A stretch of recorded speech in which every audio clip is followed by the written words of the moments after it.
灵活的双手一拉一放就做成漂亮的龙尾，使用超过7000斤白米以及6000个金币的3只米龙即将成型。这是富美宫目前正在进行的戊戌年庆城五朝酬恩圆教当中相当重要的一环。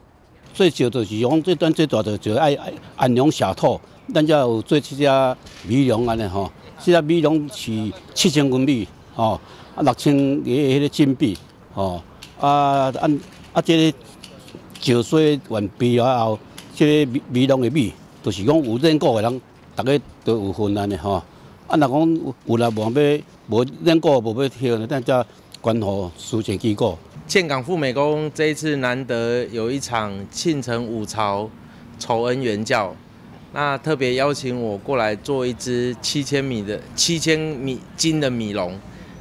那么呢，我们这一次用7000斤的米龙来展现出3只象征萧潘郭3府王爷的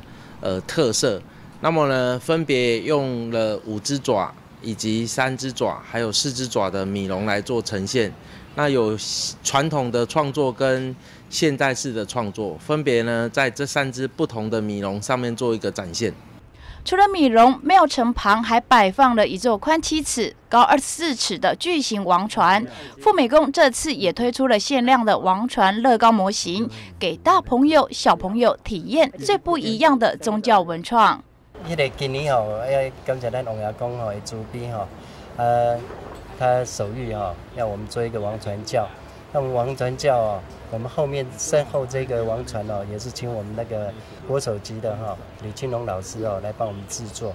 那制作以后呢，我们王船虽然做了王船的法会，我们还有一个文创的东西，就是我们的积木王船。积木王船呢，就是给我们小朋友开智慧，给大人呢开财运。所以我们希望我们新竹市或是全省我们的信徒有时间有机会就来我们富美宫588的一个积木王场，希望大家可以来认购。戊戌年庆城五朝酬恩圆教，还有许多系列活动即将轮番上阵，欢迎想要了解更多宗教文化的民众来到富美宫，体验传统庙宇的庆典。凯播新竹陈若仪恒采访报道。